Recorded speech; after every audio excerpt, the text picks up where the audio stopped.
Olá, esse vídeo é mais um vídeo em resposta a algumas alegações do pastor Elias Soares. Como eu já falei para vocês e para o próprio pastor Elias, eu não vou ficar aqui na internet de mimimi, de diz que isso não vale a pena, isso não traz crescimento algum. Mas algumas coisas vale a pena ser comentado a respeito do que ele gravou nos seus últimos vídeos.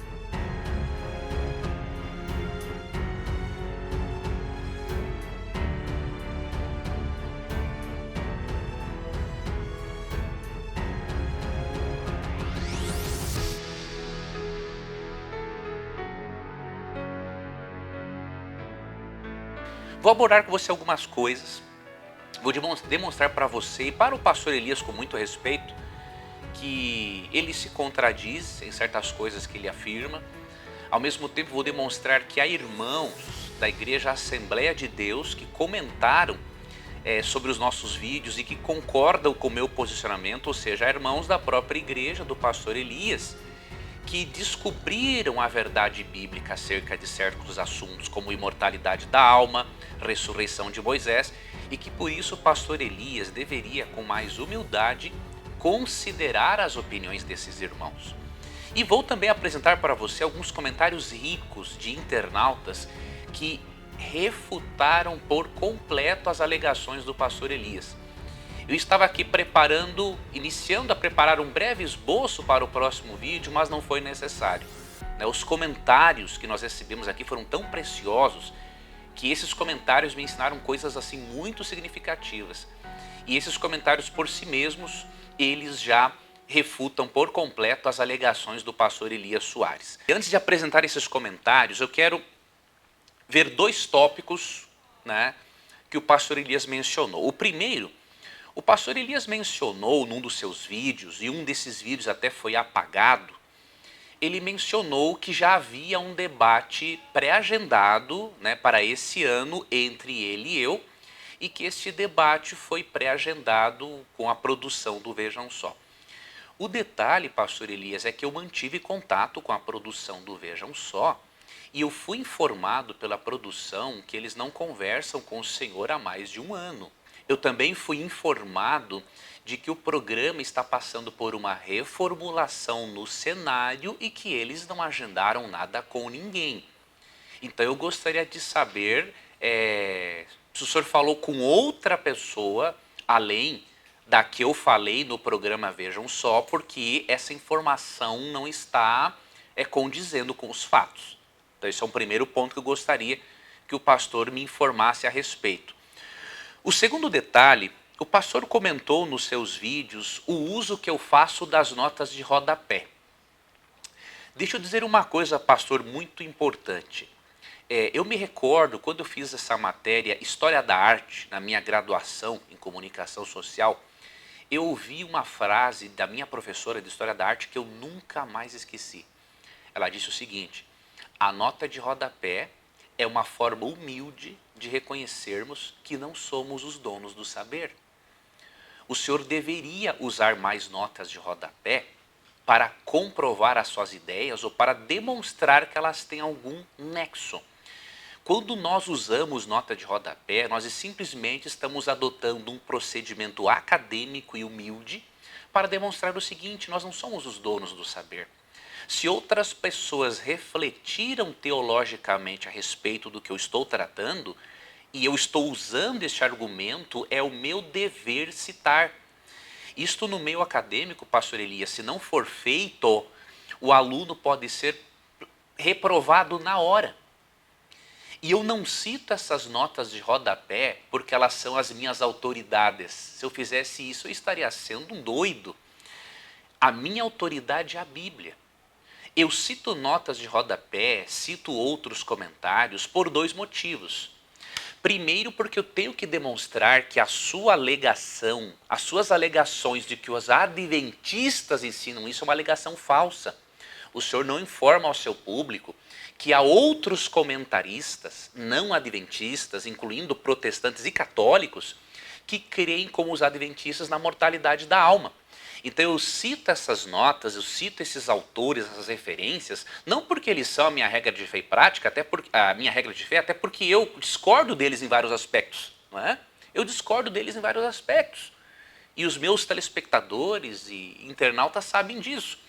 Entretanto, eu tenho que citá-los exatamente para mostrar o seguinte, que essas alegações que o senhor faz, que o CACP faz, né, de que os adventistas ensinam isso, são alegações tendenciosas, não são verdadeiras. Só no livro do autor Samuel Bacchiocchi, que eu já mencionei aqui, tem mais de 1000 estudos de evangélicos e católicos que não creem na imortalidade da alma.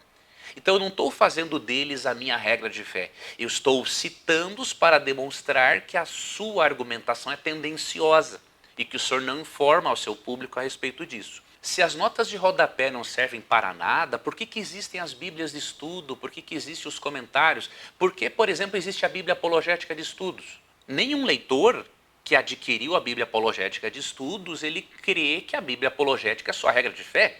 Mas ele estuda as notas de rodapé, elas têm uma função. E se elas existem, eu tenho que usá-las. Agora, por que eu não posso usá-las? Se eu as usasse como minha norma de fé, tudo bem. Aí eu estaria em erro, eu estaria abandonando o princípio protestante de sola escritura. Mas não é isso que eu estou fazendo. Não é? Então eu estou citando-as porque elas existem. E se as notas de rodapé não têm valor algum, então o senhor não deve ter nenhuma Bíblia de estudo na sua casa, o senhor não deve usar nenhuma Bíblia de estudo, nenhum comentário bíblico, nenhum autor, e não é essa a realidade. Não é? Outro detalhe, eu cito as notas de rodapé porque eu não tenho a mínima intenção de estar demonstrando para as pessoas que eu sou dono do saber. Eu tenho que mostrar para as pessoas que, além de eu me apoiar na Bíblia, eu utilizo-me das reflexões teológicas de outras pessoas. Agora, o detalhe, pastor, é o seguinte: o senhor pode perfeitamente fazer o mesmo. O senhor pode pegar notas de rodapé, estudos, livros que sejam a favor, por exemplo, da imortalidade da alma. E aí o que nós fazemos? Nós podemos cruzar esses comentários e vermos quais são os mais coerentes. Não é? Isso é a coisa mais justa a se fazer. Digamos que o senhor tem 50% de chance de estar certo e eu 50% de chance. Então o senhor cita os autores que concordam com o seu pensamento, que são muitos. Eu cito os autores que concordam com o meu pensamento. E aí nós permitimos que o nosso internauta cruze os argumentos. Bom, vamos ver se os argumentos, por exemplo, Norman Geisler. Norman Geisler é a favor da imortalidade da alma. Então vamos cruzar os argumentos de Norman Geisler, por exemplo, com os argumentos de John Stott, ou de Clark Pinnock, né? Seja quem for, do Dr. Led, Dr. Food. Vamos então cruzar e ver quais deles, não é, tem mais coerência de acordo com o texto bíblico. Então, isso é simples de fazer. Então eu acho que o senhor não deveria me criticar por usar notas de rodapé, né? Como bem disse aquela minha professora de História da Arte, a nota de rodapé é uma forma humilde de reconhecermos que não somos os donos do saber. Agora vamos aqui para os comentários preciosos de internautas, inclusive internautas da Igreja Assembleia de Deus, né, que refutaram o pastor Elias. Esses internautas aqui colocaram comentários tão preciosos que eu não precisei continuar escrevendo o meu esboço. Os meus internautas e inclusive irmãos da própria denominação religiosa do pastor Elias Soares acabaram refutando as alegações do pastor Elias Soares. Vamos então aqui repartir esses comentários. O primeiro comentário que eu queria aqui repartir com você, desses irmãos que refutaram ao pastor Elias, é de um irmão da Assembleia de Deus. Olha o que ele disse aqui. Sou assembleiano há mais de 28 anos e não acreditava na mortalidade da alma. Professor, eu aprendi muito com seus vídeos, né? Confesso que a Bíblia realmente tem razão. Não é possível entender a imortalidade da alma com as Sagradas Escrituras. Se eu sigo essa lógica da imortalidade, a Bíblia se torna confusa. Veja, pastor Elias, um irmão da sua própria denominação religiosa, aqui neste comentário, não é? Reconhece que os meus vídeos o ajudaram a compreender a doutrina bíblica da mortalidade da alma. Então, se o senhor não quer considerar a minha opinião, por eu ser um adventista, sétimo dia, considere pelo menos a opinião de um irmão que faz parte da mesma denominação religiosa que o senhor. Outro comentário, né, vamos ler aqui, diz o seguinte: eu não sou adventista, mas apoio bastante os adventistas, porque eles são os mais fiéis à Bíblia, à palavra de Deus. Mas infelizmente vejo tanta gente ignorante criticando os adventistas, não é, sem saber. Então este aqui é um outro comentário importante. Aqui tem um outro comentário agora refutando a questão de Moisés ter ou não ressuscitado. Olha que comentário interessante. Professor Leandro, quando eles afirmam que Moisés está morto 30 dias após a sua morte, né, o pastor Elias se utiliza de Josué 1 e 2. Isso é o maior tiro no pé, pois eles afirmam que após a morte a pessoa entra de imediato na glória ou no castigo eterno. Então, como Moisés permanece morto por 30 dias? O maior argumento deles é, na verdade, uma pá de cal nessa doutrina, já que a doutrina da aniquilação não é afetada por esse texto. Muito pelo contrário, se harmoniza perfeitamente com o texto de Judas. Espero ter sido claro. Muito bom esse comentário. Porque realmente, se Josué 1 e 2 indica que Moisés não havia ressuscitado ainda, então o espírito dele também não poderia estar no céu em algum lugar intermediário. Então é um argumento, é um tiro no próprio pé de quem o se utiliza. E um detalhe, o pastor Elias não leu realmente o meu e-book, ou ignorou-o.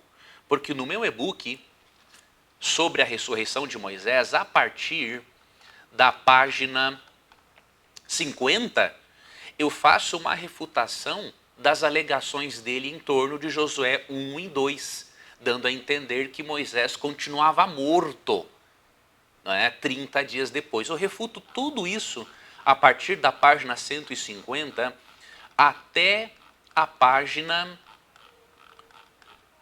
Veja, até a página 53, ou seja, 3 páginas do meu e-book eu já refutei essas alegações dele em relação a Josué 1 e 2. Então eu pediria que o pastor lesse esse trecho e que tentasse refutar esse trecho.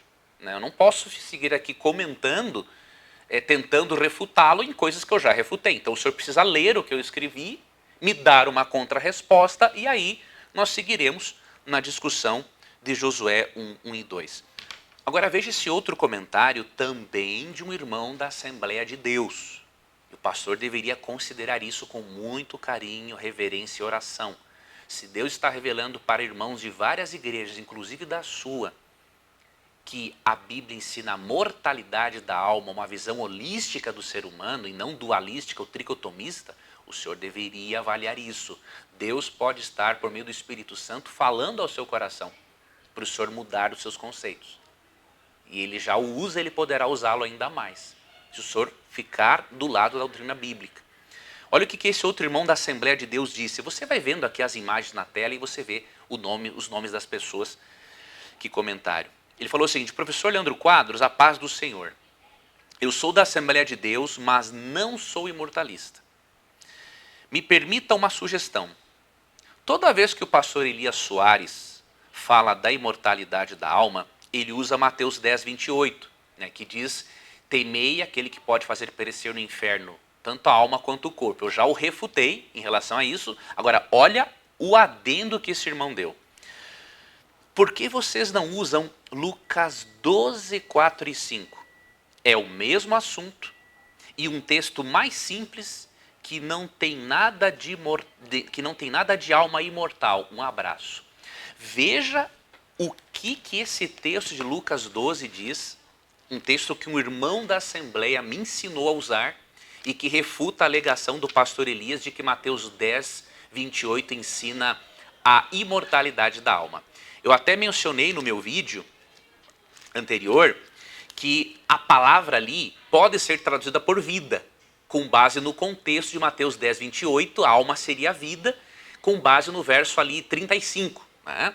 Até o 39. E o pastor Elias, obviamente, não aceitou esta minha opinião. Pois esse irmão da Assembleia de Deus me sugeriu usar Lucas 12, né, 4 e 5, que é um texto paralelo e que tem essa tradução alternativa que eu apresentei. Ou seja, Lucas nos explica o significado de Mateus 10, 28. Olha o que diz aqui. Digo-vos, pois, amigos meus, não temais os que matam o corpo e depois disso nada mais podem fazer. Eu, porém, vos mostrarei a quem deveis temer. Temei aquele que depois de matar tem poder para lançar no inferno. Você percebeu? No texto paralelo de Mateus 10, 28, mostra mais uma vez que o que vai ser jogado no inferno não é uma alma imortal, é o indivíduo por inteiro. E aqui em Lucas ele está dizendo o seguinte, ó, temam, né, aquele que pode matar e lançar no inferno. Aqui não fala de uma alma imortal indo para o inferno, fala do ser como um todo.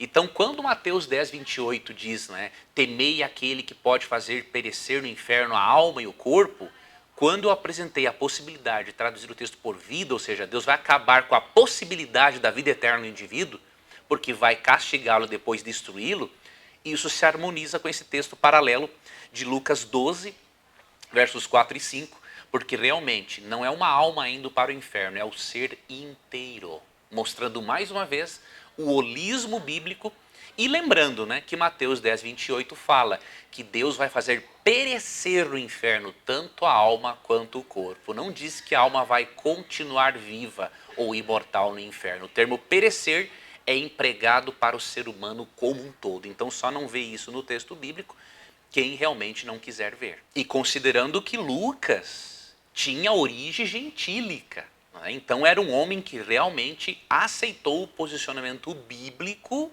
e ficou ao lado da Bíblia e não se permitiu mais ser influenciado pela filosofia grega. Né? Espero que o pastor Elias também, com a graça de Deus, chegue a esse ponto, né, de não ser moldado pela filosofia grega. Agora, para finalizar esse vídeo, eu quero comentar Hebreus 11. Né? O pastor Elias Soares alega que Hebreus 11 é uma prova de que Moisés não foi ressuscitado. E por quê? Porque nos versos 13 e 39 é dito o seguinte, vou ler agora na nova versão transformadora. Todos eles morreram na fé e, embora não tenham recebido todas as coisas que lhes foram prometidas, as avistaram de longe e de bom grado as aceitaram. Reconheceram que eram estrangeiros e peregrinos neste mundo. Verso 39. Todos eles obtiveram aprovação por causa da sua fé, no entanto, nenhum deles recebeu tudo o que havia sido prometido. Então ele alega o seguinte, que se os heróis da fé, incluindo Moisés, não receberam tudo o que lhes foi prometido, então Moisés não poderia ter ressuscitado antes e não poderia ter ido para o céu antes, com um corpo glorificado. Este argumento do pastor Elias, com todo respeito, ele é muito fraco. Por quê?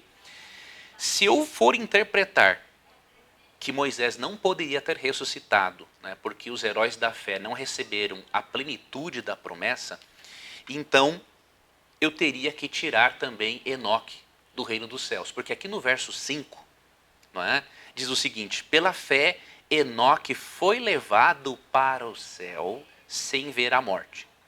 Ele desapareceu porque Deus o levou para junto de si.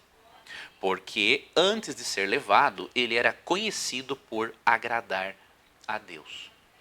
Veja, existem exceções.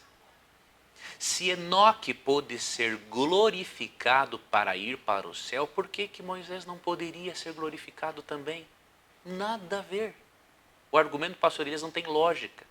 Segundo ponto, boa parte dos comentários bíblicos, incluindo Bíblia de Estudo NVT, Bíblia de Genebra, explicam que esta promessa que eles não receberam, aqui especialmente no verso 13, se refere à promessa da primeira vinda de Cristo.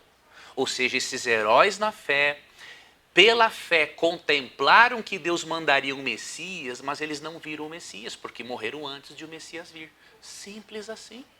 Basta o pastor analisar o contexto, ver alguns comentários bíblicos, protestantes, católicos, e você vai perceber que esse é o contexto. Então, Hebreus 11 não nega a ressurreição de Moisés, assim como Hebreus 11 não nega a glorificação de Enoque. e muito menos de Elias. Se Deus decidiu antecipar a sua recompensa para alguns, qual é o problema nisso? A graça de Cristo pode garantir isso. Mesmo que seja efetivado o plano na cruz, a graça de Cristo pode garantir isso por antecipação. Entendeu?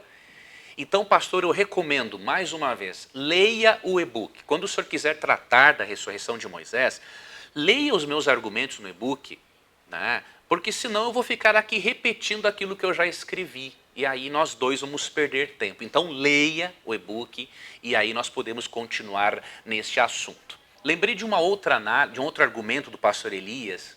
Ele continua argumentando que o plano da salvação, por ser perfeito, Cristo não poderia desistir dele em hipótese alguma. Eu não vou ficar no mimimi por causa disso, mas eu vou mostrar aqui mais um texto que demonstra para o pastor Elias que mesmo o plano de salvação sendo perfeito, Jesus tinha livre-arbítrio. Não é? Se o plano de salvação na sua perfeição não impedisse que Cristo mudasse o seu plano, então Cristo não tem livre-arbítrio. Então é uma coisa totalmente incoerente. Agora veja Mateus aqui 26, a partir do verso 52. Quando Pedro corta a orelha de um soldado romano, olha o que Cristo disse para ele. Guarde sua espada, disse Jesus. Os que usam a espada morrerão pela espada. Você não percebe que eu poderia, veja, não quer dizer que ele ia fazer isso, mas ele poderia pedir a meu Pai milhares de anjos para me proteger e ele os enviaria no mesmo instante? Se eu o fizesse, porém, como se cumpririam as escrituras que descrevem o que é necessário que agora aconteça? Pastor Elias, esse texto acabou com o seu argumento. Por quê? O plano de salvação ia se cumprir, mas Cristo disse, ele poderia mudar se ele quisesse. Ele está alegando para Pedro, Pedro, não corte a orelha dele, não precisa tu fazer isso, por quê? Você não sabe que eu poderia pedir para o meu Pai e ele mandaria milhares de anjos para me proteger? Mas olha, se eu fizer isso, eu não vou fazer, porque se eu fizer isso as profecias não vão se cumprir. Em relação ao meu argumento anterior, é a mesma coisa. Cristo não iria desistir, pastor Elias, do plano de salvação, mas ele poderia se ele o quisesse. Isso não torna o plano de salvação imperfeito. Se o tornasse, então Cristo aqui em Mateus 26, 52 a 54, ele também tornou o plano de salvação imperfeito. Então, não tem lógica a sua argumentação.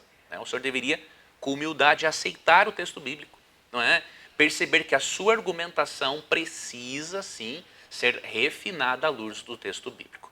Eu gravei esse vídeo aqui, eu não quero ofender o pastor Elias. Se eu o fiz, pastor, peço que me perdoe por isso. Né? Meu propósito não é ofendê-lo como pessoa, jamais. Se eu fiz isso, eu peço que o senhor me perdoe, peço que Deus me perdoe também. Não é a minha intenção fazer isso. Mas eu preciso demonstrar, pastor, a debilidade dos seus argumentos e demonstrar, pastor, que o senhor pode ser ainda mais bem usado por Deus se o senhor permitir que a luz da verdade bíblica entre totalmente no seu coração. Assim como eu tenho entrado no coração de muitos internautas, inclusive, como eu demonstrei aqui, de muitos irmãos, inclusive da sua própria denominação religiosa, que têm deixado de lado a sua argumentação e têm aceitado a argumentação bíblica. Tá bom? Que Deus guarde ao pastor Elias, a sua família, que Deus guarde a você, amigo internauta, e até o nosso próximo estudo. Qualquer prosperidade financeira adquirida sem antes sermos pessoas de mentalidade próspera, ela não dura. Quantas pessoas que já ganharam na Mega Sena permaneceram ricas? Uma grande minoria. Por quê? Porque não importa a quantidade de dinheiro que a pessoa tem. Se ela não mudou a sua programação mental, a forma como ela lida com o dinheiro, ela pode ganhar 3 mil, 10 mil, 100 mil, 300 mil por mês. Ela vai gastar tudo do mesmo jeito. Se você quer fazer um seminário diferenciado, né, em relação aos demais, que ensinam você apenas a ter dinheiro, ao invés de ensinarem antes você a ser uma pessoa de mentalidade próspera, então clique no link aqui na descrição deste vídeo e se inscreva nesse seminário, porque eu quero ter o prazer, não é, de dar essas aulas gratuitas para você, meu aluno e minha aluna.